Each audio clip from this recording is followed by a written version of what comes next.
ప్రజా ఆమోదంతో ప్రభుత్వాన్ని ఏర్పాటు చేయగానే 2 గ్యారంటీలను అమలు చేస్తామని సీఎం రేవంత్ రెడ్డి అన్నారు. మిగతా గ్యారంటీలను అమలు చేసేందుకు ప్రజాపాలన కార్యక్రమం తీసుకున్నామని అన్నారు. ఇచ్చిన మాట నిలబెట్టుకునేందుకు కాంగ్రెస్ ప్రభుత్వం ఈ కార్యక్రమం తీసుకుందని సీఎం తెలిపారు. డిసెంబర్ 28 నుంచి జనవరి 6 వరకు గ్రామ సభల ద్వారా ప్రజాపాలన దరఖాస్తులు తీసుకుంటామని చెప్పారు. నిస్సహాయులకు సహాయం అందించడమే తమ ప్రభుత్వ లక్ష్యమని సీఎం చెప్పుకొచ్చారు.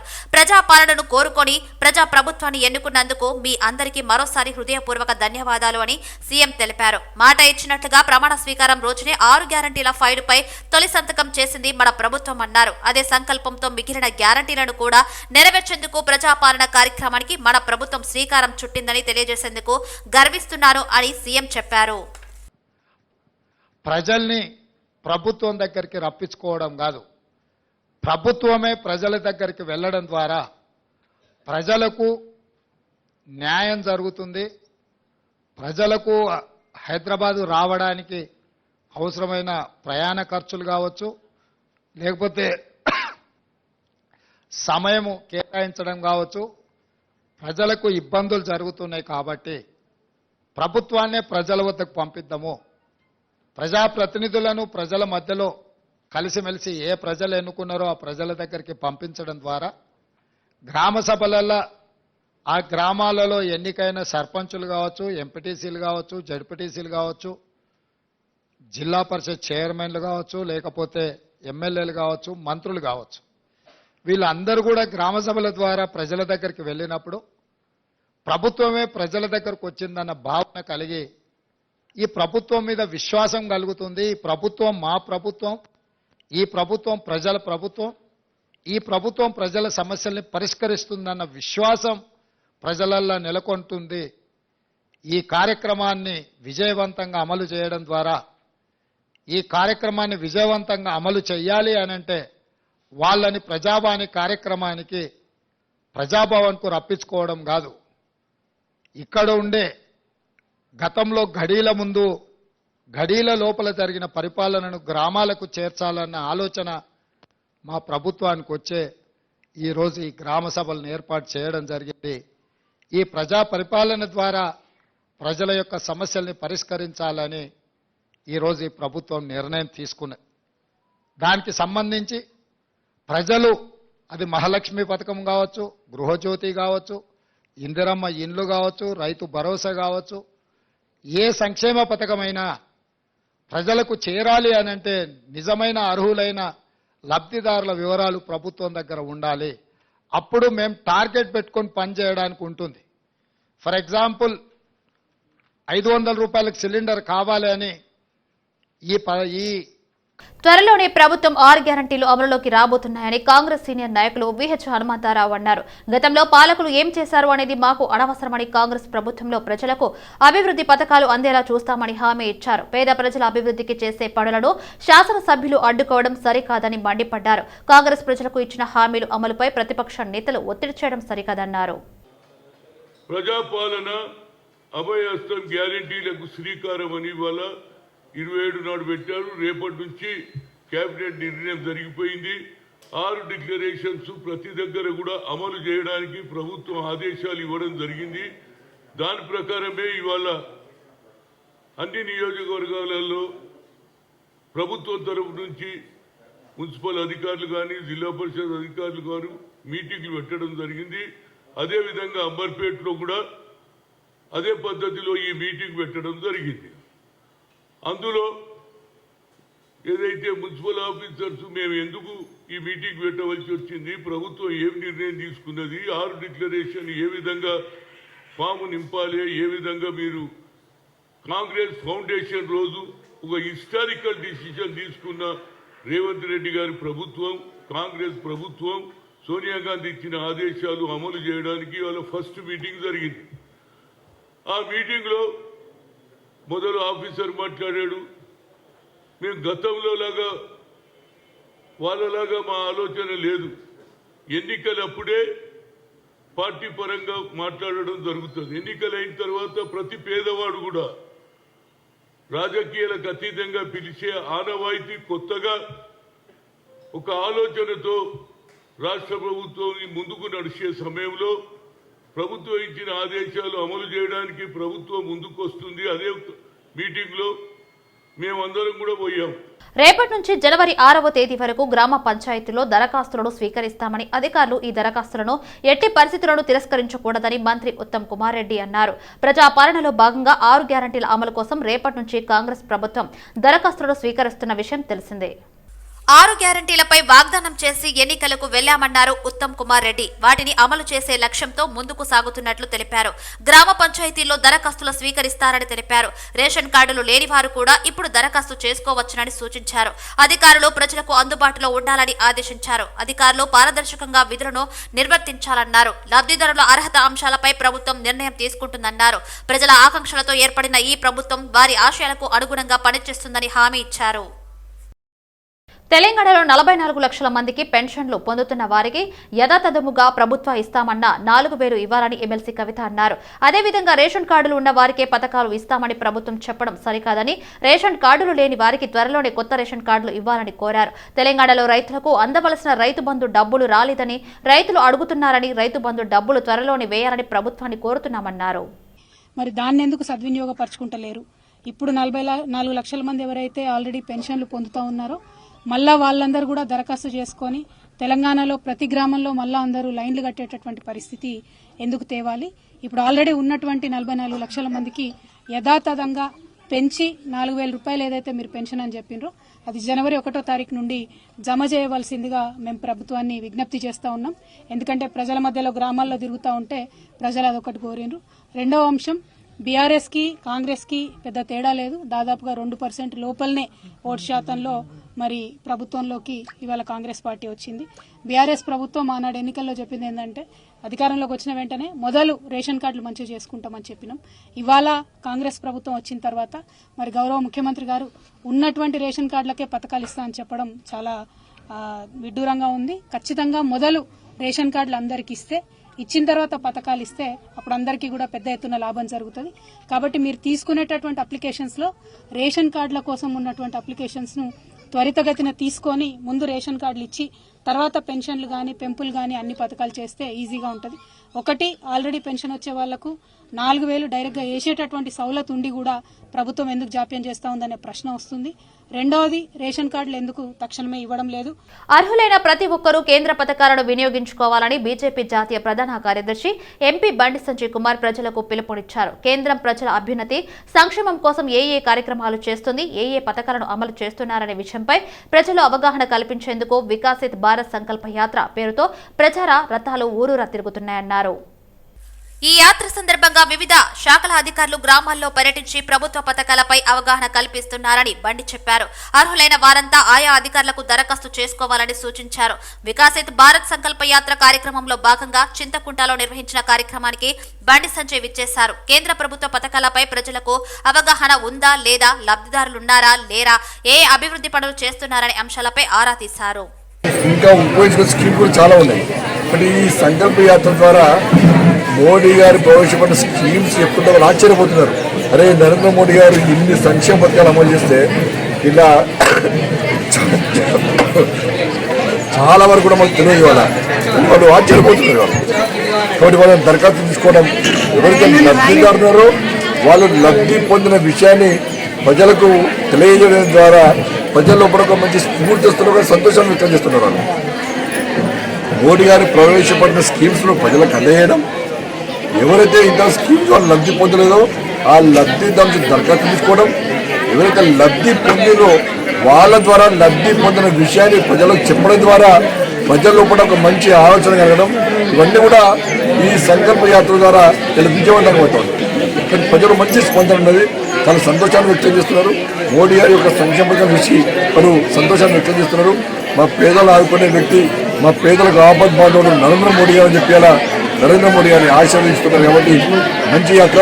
తప్పకుండా రాబోయే రోజుల్లో కూడా ఈ యాత్రను ఇంకా విజయవంతం చేయాల్సిందిగా పాల్గొని విజయవంతం చేయాల్సిందిగా ప్రజలకు విజ్ఞప్తి చేస్తున్నాం. అధికారులందరూ కూడా వాళ్ళకి కష్టపడి పనిచేస్తున్నారు. హైదరాబాద్ బేగంపేటలోని culinary academy of India Christmas వేడుకలను పురస్కరించుకుని భారీ స్థాయిలో స్వీట్స్ ను తయారు చేసింది. ఒకే వేదికపై దాదాపు 500కు పైగా రకాల భారతీయ స్వీట్స్ ను ప్రదర్శించి ఔరా అనిపించారు. ఇందులో కాశ్మీర్ నుంచి కన్యాకుమారి వరకు, తూర్పు నుంచి పడమర వరకు ఇలా ఒక్కొక్క రాష్ట్రంలో ప్రతి ప్రముఖ ముఖ్యమైన స్వీట్ ను ఏర్పాటు చేశారు.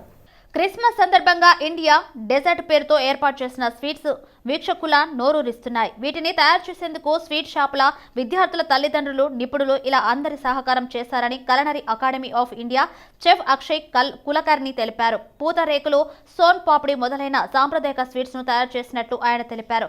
350 మంది విద్యార్థులు, పాకశాస్త్ర నిపుణులు 72 గంటల పాటు శ్రమించి వీటిని తయారు చేసినట్లు పేర్కొన్నారు. వివిధ రకాలైన వాటిని తయారు చేసిన 6 ప్రపంచ రికార్డులు సాధించామని, ఇప్పుడు 7వ ప్రపంచ రికార్డు ప్రయత్నం చేస్తామన్నారు.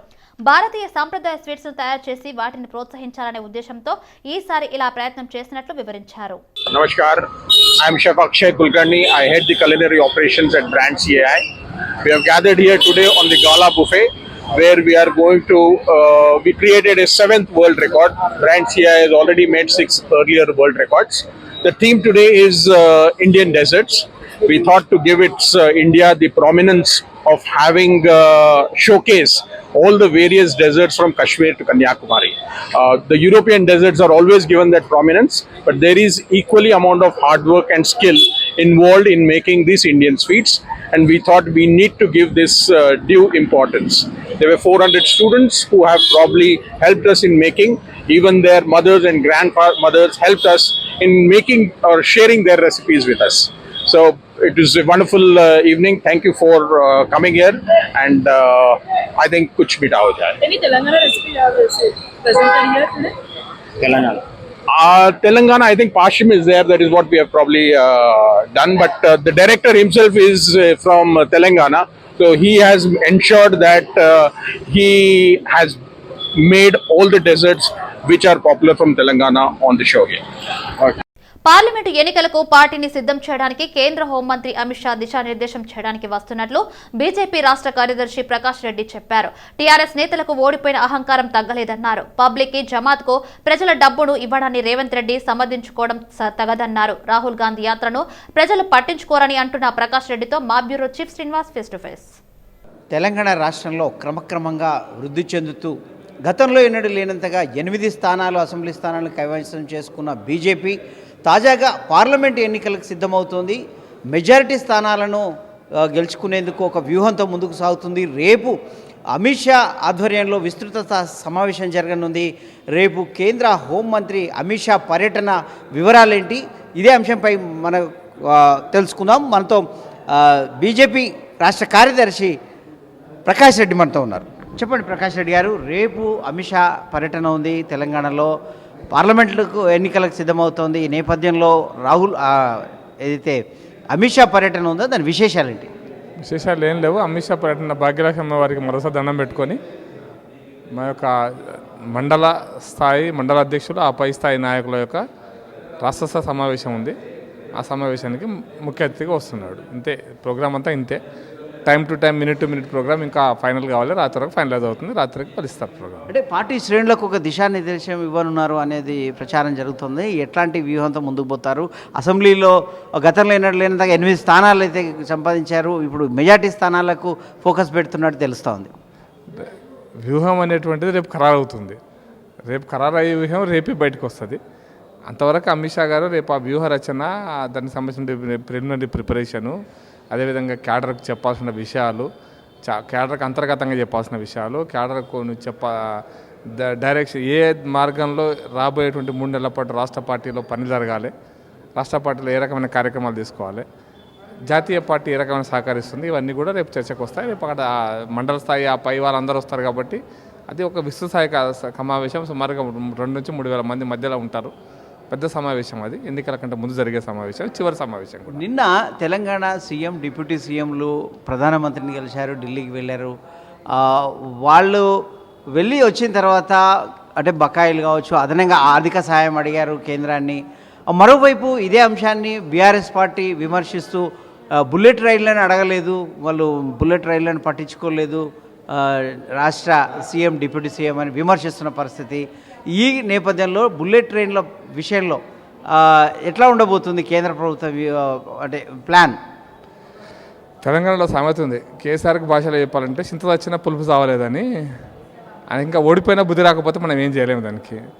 ఒక ముఖ్యమంత్రి ఒక పార్టీ గెలిచింది, ఇక్కడ కాంగ్రెస్ పార్టీ గెలిచింది. ఒక ముఖ్యమంత్రిగా ఎన్నుకోబడ్డాడు, రాజ్యాంగ ప్రకారం ఎన్నుకోబడ్డ ముఖ్యమంత్రి.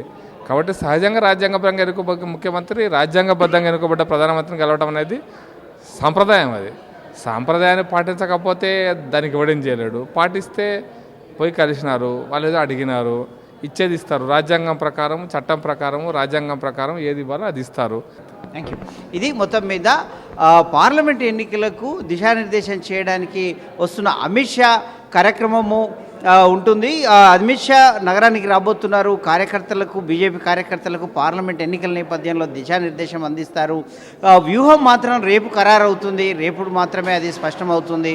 ఏ విధంగా ముందుకు వెళ్ళాలనే ఒక వ్యూహం మాత్రం రేపు వెలువడే అవకాశం ఉందని చెప్తున్నారు. అలాగే బీఆర్ఎస్ పార్టీ నేతలు ఓడిపోయినప్పటికీ కూడా వాళ్ళ గర్వము చింత చచ్చిన పులుపు చావాలనేది సందంగా ఉంది.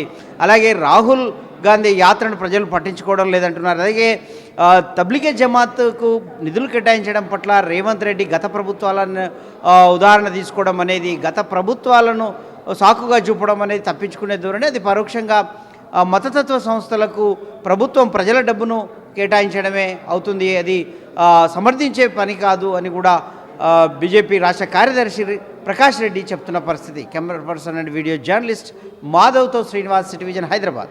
తెలంగాణ రాష్ట్ర పౌర సరఫరాల కమిషనర్గా ఐపీఎస్ అధికారి దేవేంద్ర సింగ్ చౌహాన్ నాడు బాధ్యతలు స్వీకరించారు. బాధ్యతల స్వీకరణ అనంతరం పౌర సరఫరాల శాఖ, పౌర సరఫరాల సంస్థ అధికారులతో సమీక్ష సమావేశం నిర్వహించారు. రాష్ట్ర ప్రభుత్వ ఆకాంక్షలకు అనుగుణంగా సీఎం రేవంత్ రెడ్డి, మంత్రి ఉత్తమ్ కుమార్ రెడ్డి ఆదేశాలు, ఆలోచనలకు అనుగుణంగా అధికారులందరూ సమిష్టిగా సమన్వయంతో పనిచేయాలని చౌహాన్ సూచించారు. కాంగ్రెస్ ప్రభుత్వంపై ప్రజలు ఎన్నో ఆశలు పెట్టుకున్నారని, ఆ ఆశలను అమలు చేయడానికి ప్రభుత్వం ముందుకెళ్తుందని దేవేంద్ర సింగ్ చౌహాన్ తెలిపారు. ఇటువంటి కీలక సమయంలో అధికారుల పనితీరు మరింత మెరుగుపడాలని, ప్రభుత్వ కార్యక్రమాల్లో భాగస్వామ్యమై పౌర సరఫరాల శాఖ పేరు ప్రతిష్టలు మరింత పెరిగేలా కృషి చేయాలన్నారు. తాను దాదాపు 10 సంవత్సరాలు పోలీస్ విభాగానికి బయట పనిచేయడం జరిగిందన్నారు. అనంతరం 3.5 సంవత్సరాలుగా పౌర సరఫరాల శాఖ కమిషనర్గా పనిచేసిన అనిల్ కుమార్ కు ఉద్యోగులు ఘనంగా వీడ్కోలు పలికారు. పార్లమెంట్లో ఎంపీలను సస్పెండ్ చేస్తూ ప్రజాస్వామ్యాన్ని పరిహాసం చేసిన బీజేపీ పార్టీ మూల్యం చెల్లిస్తుందని రంగారెడ్డి డీసీసీ అధ్యక్షుడు చల్లా నరసింహారెడ్డి అన్నారు. కాంగ్రెస్ హయాంలో దేశం సాధించిన ప్రగతిని వివరించేందుకు వ్యవస్థాపక దినోత్సవాలను ఘనంగా చేపడుతున్నామన్నారు. బీఆర్ఎస్ నేతలు ఇచ్చిన హామీలు నెరవేర్చకుండా ప్రజల ఆగ్రహానికి గురయ్యారు అంటున్న నరసింహారెడ్డితో మా bureau chief Srinivas face to face. తెలంగాణలో అధికారం చేపట్టిన కాంగ్రెస్ పార్టీ ఎంపీ ఎలక్షన్లపైన దృష్టి సారించింది. సాధ్యమైనన్ని మెజారిటీ సీట్లను ఇక్కడ కర్ణాటక కావచ్చు, తెలంగాణ నుంచి, ఏపీ నుంచి కూడా దక్షిణ భారతదేశం నుంచి కైవసం చేసుకోవాలన్న తపనతో ముందుకెళ్తా ఉంది. ఇదే క్రమంలో రాహుల్ గాంధీ మరో యాత్ర చేపట్టబోతున్నారు, న్యాయయాత్ర. ఇందులో భాగంగా ఆయన ఇప్పటికే కార్యాచరణ ప్రకటించడం జరిగింది. మరోవైపు ఇటు వ్యవస్థాపక దినోత్సవం రేపు కాంగ్రెస్ స్థాపించి 100 ఏళ్ళు పూర్తి చేసుకున్న సందర్భంగా రేపు ఘనంగా వ్యవస్థాపక దినోత్సవాలు జరుపుతూ ఉంది దేశవ్యాప్తంగా. ఆర్ఎస్ఎస్ హెడ్ క్వార్టర్ అయినటువంటి నాగ్పూర్లో పెద్ద ఎత్తున సభ ఏర్పాటు చేసింది. అలాగే వివిధ రాష్ట్రాల్లో కూడా జరుగుతున్నాయి. అదే క్రమంలో గాంధీ భవన్లో కూడా ఘనంగా ఏర్పాట్లు జరుగుతున్నాయి. ఇదే అంశంపై మనతో మాట్లాడేందుకు రంగారెడ్డి జిల్లా డీసీసీ అధ్యక్షుడు చల్లా నరసింహారెడ్డి మనతో ఉన్నారు. వారిని అడిగి తెలుసుకుందాం. చెప్పండి చల్లా నరసింహారెడ్డి గారు, దేశమంతా కాంగ్రెస్ పార్టీ వ్యవస్థాపక దినోత్సవాలు ఘనంగా ఏర్పాట్లు చేస్తున్నారు జరుపుకోవడానికి. ఇక్కడ గాంధీ భవన్లో రంగారెడ్డి జిల్లా పరిధిలో ఎలాంటి ఏర్పాట్లు జరుగుతున్నాయి? 139 సంవత్సరాల ఆవిర్భావ దినోత్సవ సందర్భంగా కాంగ్రెస్ పార్టీ సుస్థిరమైన పరిపాలన, ప్రజాస్వామ్య పరిపాలన, డాక్టర్ అంబేద్కర్ బాబాసాహెబ్ గారు రాసిన రాజ్యాంగాన్ని ఎక్కడ కూడా ఇబ్బంది లేకుండా ప్రజాస్వామ్యబద్ధంగా భారతదేశాన్ని సుస్థిరంగా పరిపాలించడం జరిగింది. ఆనాడు నెహ్రూ గారు కానివ్వండి, ఇందిరాగాంధీ గారు కానివ్వండి, రాజీవ్ గాంధీ గారు కానివ్వండి, మన్మోహన్ సింగ్ గారు కానివ్వండి, పివి నరసింహారావు గారు అనండి, ఎవరు పరిపాలించినా ఆర్థిక వ్యవస్థను సమృద్ధంగా చూసుకుంటూ ప్రజల అభివృద్ధి సంక్షేమాలు ఇచ్చుకుంటా వైద్యము, విద్య, ఎంప్లాయ్మెంటు ఇవన్నీ కూడా సదుపాయాలు కల్పించింది. అయితే ఇక్కడ తెలంగాణ నుంచి ప్రధానమంత్రిగా బాధ్యతలు చేపట్టి దేశాన్ని గడ్డు స్థితి నుంచి మంచి ఒక ఒడ్డుకు చేర్చినటువంటి నరసింహారావు పైన కాంగ్రెస్ అధిష్టానము సరైన విలువ ఇవ్వలేదు, నిర్లక్ష్యం చేసిందని ఒక ఆరోపణ ఉన్నాయి, విమర్శలు వస్తున్నాయి. పదే బీఆర్ఎస్ పార్టీ ఈ విషయాన్ని లేవనెత్తుతుంది. దీన్ని ఎట్లా చూస్తారు? బీఆర్ఎస్ పార్టీ ఏదో సామెత ఉంది, పెంక మీద పేలాలు ఏలుకునే ఆలోచన కేసీఆర్ కేటీఆర్ వాళ్ళది. Thank you. ఇది మొత్తం మీద కాంగ్రెస్ పార్టీ 100 సంవత్సరాల పైబడి 130 సంవత్సరాలకు పైబడి ఒక మంచి పరిపాలన అందించిన నేపథ్యం ఉంది, ఒక చరిత్ర ఉంది.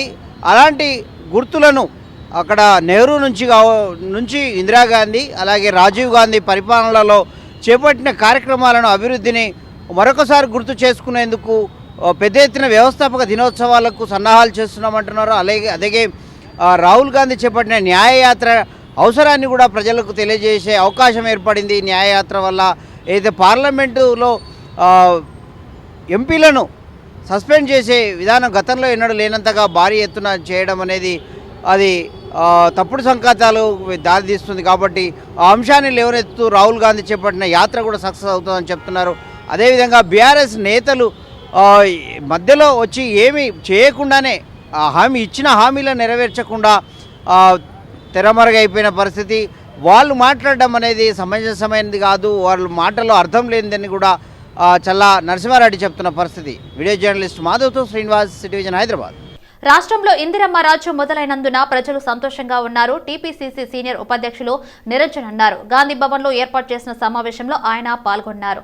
తెలంగాణలో త్వరలో 6 గ్యారంటీలు పథకాలు అమలు చేసే విషయంలో ముఖ్యమంత్రి రేవంత్ రెడ్డి, మంత్రులు అందరూ ప్రత్యేక శ్రద్ధ తీసుకుంటున్నారని తెలిపారు. కాంగ్రెస్ నాయకులు ప్రజలకు అందుబాటులో ఉండి సహకారం అందించాలని కోరారు. మంత్రులందరూ కూడా, ముఖ్యమంత్రితో సహా మంత్రులందరూ కూడా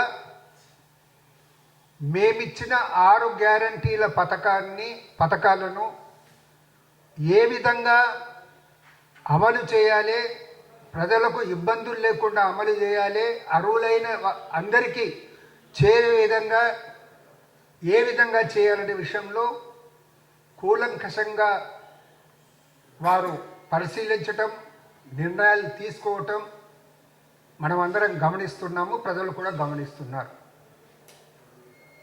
రేపటి నుంచి రాష్ట్ర వ్యాప్తంగా ప్రతి జిల్లాలో, ప్రతి నగరంలో, హైదరాబాద్ లాంటి కార్పొరేషన్లో కూడా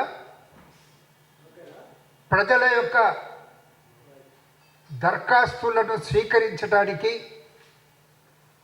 6 గ్యారెంటీలు అమలు చేయడానికి, దరఖాస్తులను స్వీకరించడానికి రేపు అంకురార్పణ జరుగుతుంది. ప్రభుత్వం అన్ని రకాలైనటువంటి ఏర్పాట్లు చేయటం జరిగింది. అన్ని వార్డుల్లో ఒకటే చోట కాకుండా 4 చోట్లల్లో ఆ వార్డులోని వివిధ ప్రాంతాల్లో 4 సెంటర్లను ఏర్పాటు చేసి దరఖాస్తులను స్వీకరించడం జరుగుతుంది. బహుశా ఆ దరఖాస్తు నమూనా ఈ తీరుగా ఉంటుంది. ముఖ్యమంత్రి గారు కూడా కాసేపట్లో ఈ దరఖాస్తులు, ఈ అప్లికేషన్స్ను వాళ్ళు అఫిషియల్గా రిలీజ్ చేయడం జరుగుతుంది. ఇందులో దరఖాస్తుదారి పేరు, వాళ్ళ క్యాస్టు, పుట్టిన తేదీ, Aadhaar number, ration card number, mobile number, వృత్తి, కుటుంబ సభ్యుల వివరాలు, దాంతోపాటు వారు ఈ 6 పథకాల్లో ఏ పథకాల కింద వారు లబ్ధిదారులుగా కావాలని కోరుకుంటున్నారో ఆ వివరాలు కూడా అందులో ఇవ్వడం జరిగింది. కరోనా కేసుల పెరుగుదల నేపథ్యంలో కార్పొరేటర్ సామల హేమ సీతాఫల్ మండిలోని కుట్టి వెల్లోడి ఆసుపత్రిని ఆకస్మిక తనిఖీలు నిర్వహించారు. కరోనా కేసులు నమోదు అవుతున్న సందర్భంగా డాక్టర్స్ వచ్చే పేషెంట్స్ కు అన్ని సదుపాయాలు అందుబాటులోకి ఉంచాలని ఆదేశించారు. జ్వరంతో వచ్చిన వారికి కరోనా టెస్టు చేయాలని, ప్రజల్లో కూడా అవగాహన కల్పించాలని కోరారు. ఆసుపత్రికి వచ్చిన రోగులకు అన్ని విధంగా సహకారం అందించాలని సిబ్బందికి సూచించారు. ఆసుపత్రి ప్రతి ఒక్కరూ తప్పనిసరిగా మాస్కులు వాడే విధంగా చర్యలు తీసుకోవాలని అన్నారు. ఈ కార్యక్రమంలో కార్పొరేటర్ సామల హేమతో పాటు డాక్టర్ ప్రత్యూష పాల్గొన్నారు. రాజేంద్రనగర్ లో గంజాయిని పోలీసులు స్వాధీనం చేసుకున్నారు. 80 కిలోల గంజాయిని రాజేంద్రనగర్ ఎస్ఓటీ బృందం స్వాధీనం చేసుకుంది. విశాఖ నుంచి హైదరాబాద్ మీదుగా మహారాష్ట్రకు తరలిస్తుండగా ఎస్ఓటీ బృందం పట్టుకుంది. ఈ కేసులో 2 నిందితులను అరెస్ట్ చేసి కారును సీజ్ చేశారు. హైదరాబాద్ నుంచి మహారాష్ట్రకు కారులో అక్రమంగా తరలిస్తున్న డ్రగ్స్ ను ఎస్ఓటీ పోలీసులు పట్టుకున్నారు. కారుతో పాటు 2 నిందితులను అరెస్ట్ చేశారు. మరో 2 పరారీలో ఉన్నారు. నిందితులపై ఎన్డీపీఎస్ యాక్ట్ కింద కేసు నమోదు చేసి రాజేంద్రనగర్ పోలీసులు దర్యాప్తు చేపట్టారు. మాదక ద్రవ్యాలపై పోలీస్ శాఖ సీరియస్ గా వ్యవహరిస్తుంది. ఈ నేపథ్యంలోనే విశ్వసనీయ సమాచారం మేరకు రాజేంద్రనగర్ లో మాటు వేసిన ఎస్ఓటీ బృందం నిందితులను అరెస్ట్ చేశారు. వెహికల్ చెకింగ్ ఆపరేషన్ ఒక vehicle Maruti Suzuki SX4 vehicle, ఇది దీనికి ఒడిశా రిజిస్ట్రేషన్ ఉంది. ఈ బండి మాకు వెహికల్ చెకింగ్లో దొరికినప్పుడు దానికి డిక్కీ బండి డిక్కీలో కొంచెం మోడిఫికేషన్ చేసి టెయిల్ లైట్ నుంచి ఈ గాంజా ప్యాకెట్స్ ఒక 80 kgs ఆఫ్ గాంజా దాన్ని 58 ప్యాకెట్స్లో ఇన్సర్ట్ చేసి this is new first time we're seeing ఇట్లా వెహికల్లో మోడిఫై చేసి గాంజా తీసుకెళ్తున్నట్టు. సో ఇది ఎస్ఓటీ టీమ్ అండ్ లోకల్ పోలీస్కి దొరికింది. దీంట్లో మాకు 4 అక్యూజ్డ్ ఉన్నట్టు తెలిసింది. ఇందులో అక్యూజ్డ్ A1 అండ్ A4 ఇప్పుడు మా ఇన్వెస్టిగేషన్లో ఉన్నారు, ఇంకా ఎక్స్పాండింగ్ ఉన్నారు. అక్యూజ్డ్ A2 అనిల్ బిరదర్ అని అండ్ A3 మాధవ్ ఇంచురి, వీళ్ళిద్దరూ నేటివ్ ఆఫ్ కర్ణాటక డిస్ట్రిక్టే, కానీ లోకల్ హైదరాబాద్లో లోకల్ అడ్రస్ ఉంది. సో మాకు తెలిసిన ఇన్ఫర్మేషన్ ప్రకారం అక్యూజ్డ్ A2 అండ్ A3 విశాఖపట్నంకి వెళ్ళి ఈ రవి అని అక్యూజ్డ్ పర్సన్ని వాళ్ళ దగ్గర నుంచి ఈ గాంజా కలెక్ట్ చేసుకొని వాళ్ళు ఏమేంటంటే కర్ణాటకలో ఈ ఉద్గిర్ అనే ప్లేస్, బిదర్ డిస్ట్రిక్ట్లో ఉద్గిర్ అనే ప్లేస్కి తీసుకెళ్తున్నారు. అక్యూజ్డ్ A4కి హ్యాండ్ ఓవర్ చేస్తాను.